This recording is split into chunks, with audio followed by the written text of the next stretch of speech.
En vous fidélisant au programme de Tokomu Happy Télévision, mesdames et messieurs, vous faites montre de grandeur. Bonsoir et bienvenue à cette session d'information. L'accès au bureau du gouvernorat de la ville de Kinshasa est désormais interdit à Gentini Ngobila sur ordre du vice-premier ministre de l'Intérieur, Peter Kazadi. Les éléments de la police étaient à l'hôtel de ville ce jeudi 18 janvier pour lui empêcher l'entrée et accueillir le gouverneur ad intérim Gérard Moulumba. La page Ngobila est définitivement tournée.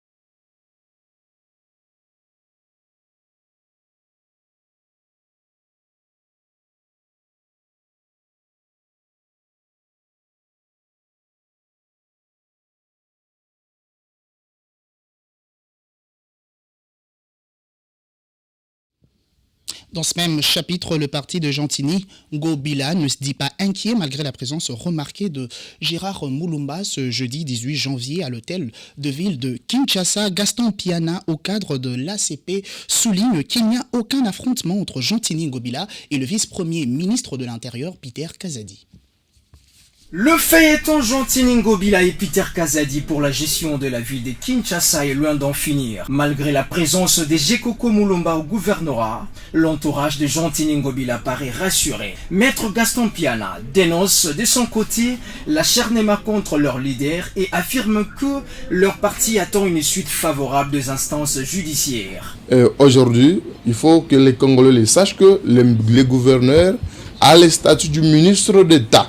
C'est-à-dire un vice-ministre ne peut pas suspendre les gouverneurs de la ville. C'est le cas, c'est la raison pour laquelle nous avons fait cette décision illégale. Nous sommes les légalistes. Nous prenons l'état de droit acquis. Nous sommes en train d'accompagner le président de la République et nous avons saisi les instances compétentes, d'où nous sommes en train d'attendre la suite, mais nous estimons avoir la suite favorable. Quant à la délocalisation de la rencontre entre Gentini Ngobila et les bourgmestres, Gaston Piana explique que c'est simplement en raison d'espace. Bon, là, je vais de la prendre pour vous. Jusqu'aux preuves du contraire, le gouverneur de la ville n'a pas un document. Moi encore, nous, ses collaborateurs, nous n'avons pas un document sur lequel le VPM aurait ordonné aux policiers d'encercler l'hôtel de ville. Au moment où nous parlons avec vous, il y a une réunion qui se déroule à Fatima. Pourquoi Fatima et pas l'hôtel de ville? Parce que l'espace, le gouverneur de la ville a convoqué les bourgmestres, les chefs du quartier ainsi que les chefs de riz. Et là, pour l'espace, c'est pourquoi nous avons sollicité une salle là-bas à Notre-Dame Fatima. Ces bras de fer, mieux cette théâtralisation de la vie politique, inquiète plus d'un en République démocratique du Congo. La loi étant impersonnelle, devrait s'appliquer à tous sans distinction aucune. Dans un autre registre, le chef de l'État, Félix-Antoine Tshisekedi, réélu à l'issue de l'élection présidentielle du 20 décembre dernier, prêtera serment le samedi 20 janvier prochain. La cérémonie de prestation de serment se déroulera au stade des Martyrs de Pentecôte à Kinshasa après la confirmation de sa réélection mardi 9 janvier 2024 par la Cour constitutionnelle de la RDC avec 73,47% de voix. Le président Tshisekedi prêtera serment pour un second mandat de 5 ans après celui qu'il a obtenu en 2019. Notons que les chefs d'État de plusieurs autres pays sont attendus à cet événement, notamment les présidents chinois et américains, dont les représentants ont confirmé leur présence à cet événement de grande envergure. Plusieurs langues se délient à quelques heures de la cérémonie d'investiture du chef de l'État prévue le samedi 20 janvier au stade des Martyrs de la Pentecôte pour mettre Katako Okito, initiateur du pacte républicain. Félix-Antoine Tshisekedi devrait mettre en place un méga programme alimentaire pour la réussite de ce deuxième mandat en lieu et place de s'accorder sur les événementiels. La mobilisation pour la cérémonie d'investiture du chef de l'État va bon train dans la capitale congolaise. D'après Maître Katako Okito, initiateur du pacte républicain, Félix Tshisekedi ferait mieux de s'attarder sur les défis à relever et les obstacles à surmonter. Et donc, en termes d'obstacles, je crois que le Congo a des problèmes pour son développement. Le premier problème, qui n'a pas été résolu par le premier mandat, c'est un problème de déficit du capital. C'est-à-dire, les problèmes sont énormes et les moyens sont... Il n'y a pas assez de moyens pour résoudre le problème du Congo. Il faut commencer par l'agroalimentaire. Au niveau de l'agroalimentaire, c'est ce qui permet aux citoyens de s'évader dans le champ de l'économie pour avoir le moyen. S'auto-alimenter. Quand un peuple n'arrive pas encore à s'alimenter, c'est un peuple qui reste esclave. Alors ça, c'est un défi extrêmement majeur que le président aura. Et au-delà du déficit du capital, je peux rajouter un deuxième déficit aussi qui sera comme seul obstacle. Il y aura aussi le déficit sur le plan de la connaissance. Est-ce que nous avons assez de connaissances pour répondre aux défis? C'est-à-dire sur le plan technologique, avons-nous les armes technologiques, avons-nous la connaissance nécessaire? Et le troisième défi, un défi majeur, c'est un défi humain. Pour la réussite de ce deuxième et dernier mandat, Maître Katako Okito appelle Félix Tshisekedi à mettre en place un méga programme alimentaire au profit des Congolais. Ce juriste pense que Félix Tshisekedi devrait privilégier l'intérêt général. Je crois que nous recourons trop souvent sur ce qui est superficiel. Qu'il prête le serment chez lui à la maison, ça ne lui donnerait pas moins la légalité parce qu'il a été élu et la légitimité parce qu'il a été élu.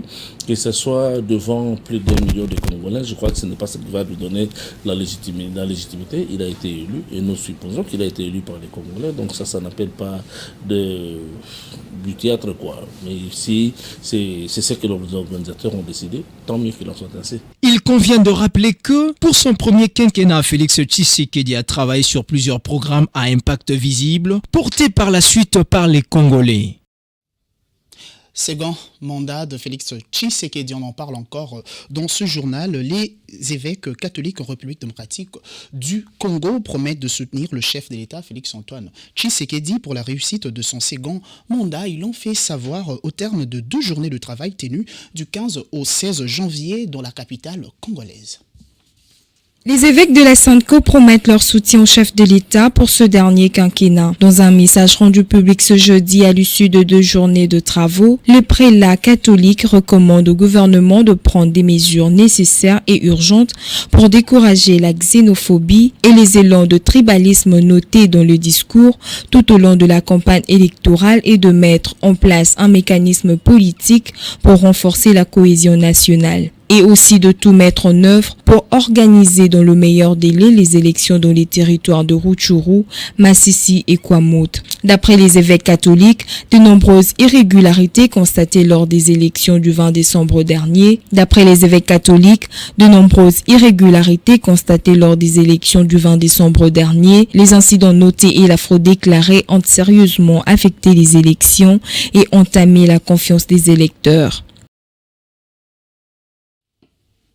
Amélioration des conditions sociales et la stabilisation du taux de change, telles sont les attentes primordiales de la population congolaise pour la seconde mandature de Félix-Antoine Tshisekedi. Plusieurs qui l'ont interrogé invitent le président Tshisekedi à veiller sur les promesses non réalisées lors de son premier mandat. Israël Malangou.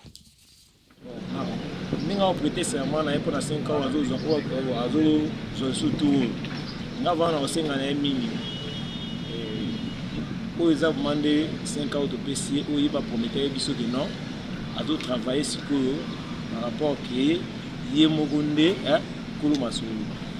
Et puis, ils sont mingi non, il y a bossé dans la vie sociale. Vie sociale, et puis, si on va passer côté vie sociale, pour nous, c'est Tigali, le voir l'année après.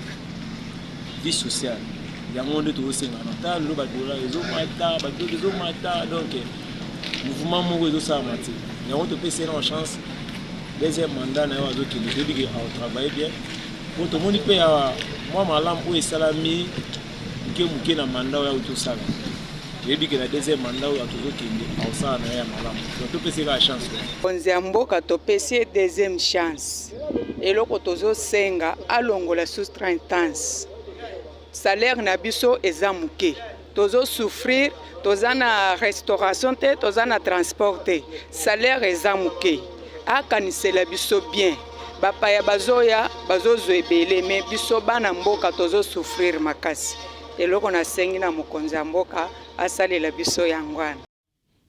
Du côté de l'opposition, Martin Fayulu, Moïse Katumbi et Floribert, un Zoulunien appelle les Congolais à une manifestation générale le 20 janvier à travers tout le pays. D'après Martin Fayulu, il n'y a pas eu compilation avant les publications provisoires de dernières élections en République démocratique du Congo. Cette manifestation pacifique de l'opposition coïncide avec la prestation de serment le même samedi 20 janvier du nouveau président réélu Félix Antoine Tshisekedi au stade des martyrs de la Pentecôte.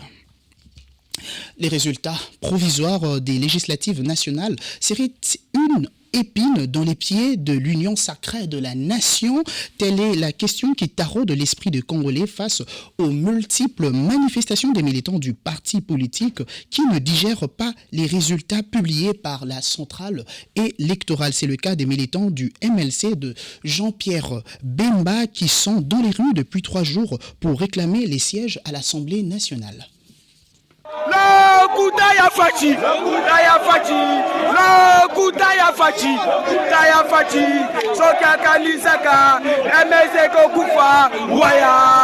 Les cailloux s'est-il confortablement installé dans les chaussures de l'Union sacrée de la nation depuis la publication de résultats provisoires de législatives nationales. Les manifestations se suivent de parti en parti pour dire non aux résultats publiés par la centrale électorale. Alors que certains partis et regroupements politiques ont silencieusement digéré les invalidations et accepté le nombre de députés proclamés pour leur compte. Contre toute attente, les militants de partis politiques dont les leaders sont les membres du présidium de l'Union sacrée de la nation ne décolèrent pas. Après l'AFDC débat à Tilukwebo, les militants du mouvement de libération du Congo ont manifesté dans quelques coins de la capitale pour dénoncer ce qu'ils qualifient de braquage électoral. Papa Katima, nazo peso respect. Na place au bapesi yo. Na poste au bapesi yo papa na zana respect pour na yo. Lukate respect wana sila. Na bisi yo boye na peso 48 heures. Oyo iki tumba sali zongi sango na place. Zongi sango na yebisi yo.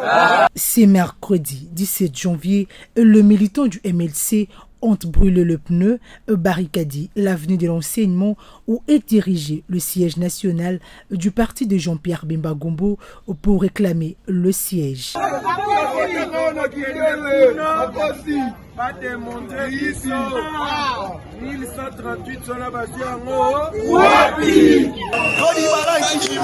Kodi balanki yo ka message oto pesi yo to ko ma mutu omoni e bandeja kabuya sawa ventile tomo oye bandeli la maye so mamba oye bandeli de grandes choses arrivent. Une revendication tournée au vinaigre, l'un des manifestants a été arrêté par les éléments de la police. Ces comportements de militants de partis politiques proches de Félix Antoine Tshisekedi Tshilombo fait naître des inquiétudes dans le chef de Congolais. Les questions au tarot de l'esprit. L'Union sacrée de la nation fera-t-elle long feu après la publication du scrutin combiné? Que dit Jean-Pierre Bemba? Face à cela, la suite des événements nous réserve certainement une réponse. Alors, vous l'avez dit chez moi, Y aurait-il un malaise au sein de l'Union sacrée de la nation? Fausse alerte d'après Maître Richard Mpinda qui précise que toutes les contestations qui s'observent parmi les candidats appartenant à cette famille politique laissent transparaître la liberté d'expression qui prévaut dans cette plateforme. Il est joint au téléphone de votre rédaction. Je pense que nous avons pour la démocratie. Et la démocratie, c'est la liberté d'expression. Et la liberté d'expression est réversible ou réfragable, si vous voulez bien, par le principe de la preuve. Comme on dit en droit, actori incumbitio probatio, la charge de la preuve incombe à celui qui allègue les faits. Je voudrais tout simplement dire à ceux qui prétendent avoir gagné ou ceux qui prétendent au sein des sacrés avoir exercé ou avoir été injustement invalidés, eh ben, ils sont libres d'aller devant la Cour constitutionnelle. Ça ne sert à rien de crier ça et là. Je ne pense pas que l'union sacrée soit en train de se fragiliser. Je dirais tout simplement que la liberté d'expression s'exerce au sein de l'union sacrée et moi je m'en réjouis. Nous ne sommes pas dans une structure, dans une plateforme où tout fonctionne sur fond de mots d'ordre. C'est-à-dire quand on donne un mot d'ordre, les gens se plient comme des petits enfants. Non, j'estime que nous sommes en face des hommes et des femmes qui ont concouru, qui sont dans une structure où la liberté d'expression est garantie, mais quant à ceux de savoir quel recours tenir, quelle démarche entreprendre pour éventuellement obtenir gain de cause s'il y a lieu de le faire. Sinon, ce n'est que l'exercice de la démocratie et l'union sacrée garantit les droits à chaque membre qui fait partie. Autre chose, à présent, les anciens élèves diplômés de l'École nationale des finances ont manifesté ce jeudi 18 janvier 2024 devant le bâtiment abritant le ministère des Finances pour solliciter l'implication de l'argentier national Nicolas Casadi sur l'omission de leur nom dans l'arrêté portant régulation des litiges des apprenants de cette École des Finances.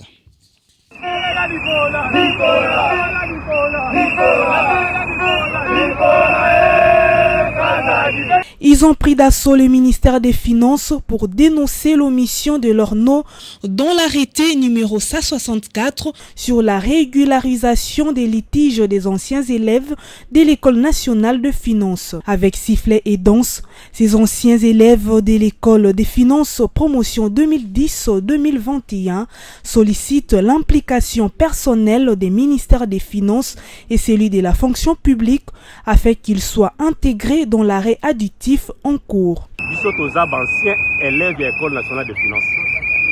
Maintenant, là, le ministre Yaou a signé qui a arrêté la régularisation et le chômage de la Guinée. Alors, soudainement, il y a eu 260 noms. Donc, nous avons omis la carte arrêtée. Alors, nous avons fait le ministre Yaou, Papa Kazadi, Mokonzi Yamoka, Basunga Biso, tous bénéficiaires arrêtés additifs au en cours. Va faire ça, biso droit na biso. Biso tozo senga lo mususu tekaka yango wa dosenga. Lo tala batata mikolo boye. Ba mama batiki bana bo ba ya kolela ka iloto ndo yango. Pour Amouri Adidi, président du collectif, leur manifestation de séjour ne s'inscrit pas dans les cadres d'une protestation, mais plutôt pour interpeller les ministres des tutelles. Si nous manifestons aujourd'hui, n'est pas pour protester, mais c'est pour dénoncer, pour juste faire voir aux autorités que nous sommes omis. Peut-être que les autorités croient que c'est tout le monde qui était sur l'arrêté. Nous avons déjà amorcé avec les démarches administratives, c'est-à-dire nous avons écrit notre recours et le recours est déjà dans les différents ministères et services. Et depuis que nous avons écrit, c'était depuis le 15, jusque-là, on ne sait pas la suite. Voilà pourquoi nous supposons peut-être que les autorités ne sont pas encore au courant, d'où nous voulons leur faire voir en manifestant que nous existons, que nous sommes réellement omis et qu'ils trouvent aussi une solution pour nous. Notons par ailleurs que l'École nationale de finances a été créée par ordonnance loi du 14 septembre 1972. Elle a pour objectif la formation professionnelle et le renforcement des capacités des agents de la filière fiscale, du budget et de la gestion publique. Le sport nous intéresse aussi dans ce journal. Dans le cadre de la 34e édition de la Coupe d'Afrique des Nations, les Léopards de la RDC ont concédé un match nul pour leur première journée face aux Chipolopolo Boys de la Zambie, malgré une nette domination des fauves congolais. Pour certains Quinois, la performance était au rendez-vous, tandis que d'autres expriment leur mécontentement. Classement est normal, mais il y a ma fille qui n'a pas eu de par rapport à changement. Comment le changement, normalement, tant que nous déjà côté comme au Kende déjà n'a pas fait un match. Tout avec équipe comme que Sibi demi-terrain à Okokasuti. Changement de là qu'il faut acheter un changement, il faudrait qu'il y ait un côté de Mayele. Il y a un message à ça qui a un côté de Mayele. Tant que vous avez porté les choses implices. Par rapport à un match éliminatoire, un monde, Mayele soit à côté, à ce porter implice. Soit à côté, à ce charabi, soit à côté à charabi. Mais afin de Mayele, si on a sur un match à côté, à Tiki Bakam, à Petit Don. Il y a un des mois qui ont un match Golanda. Je voudrais dire que pour le match RDC Zambie, on avait la domination dans le jeu, mais on n'arrivait pas à réaliser le but, malheureusement. Je crois que le match était assez bon, mais seulement c'était dans le changement. Il fallait que l'arbitre procède au changement et puis en un bon moment, c'est ça. Il a procédé au changement, mais dans le mauvais moment, et puis cela ne nous a pas servi. Et ça ne puisse pas revenir dans le match à venir, quoi. Parce que si on recommence encore avec le même erreur, alors je crains fort qu'on puisse trouver les poteaux adverses. Parce qu'on était face au poteau, mais on n'arrivait pas à marquer le but, malheureusement.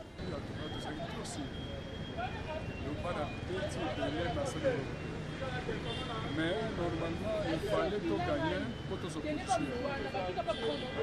C'est que le côté est trop cher dans Maroc. Alors, il faut entraîner ça, il faut côté attaque. Attaque, va rater, va belé, va bêter, belé, va se placer, va saler l'autre côté. Un but partout. Pour la mission, c'est bien. Moi, je vais pas les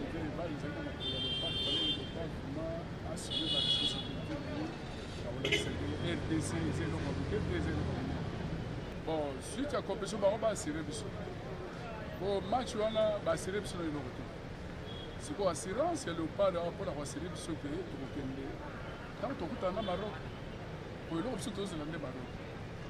Surtout les Maroc, assurance, C'est la fin de cette édition, mais l'actualité reste en continu sur les antennes de Tokomuapi Télévision.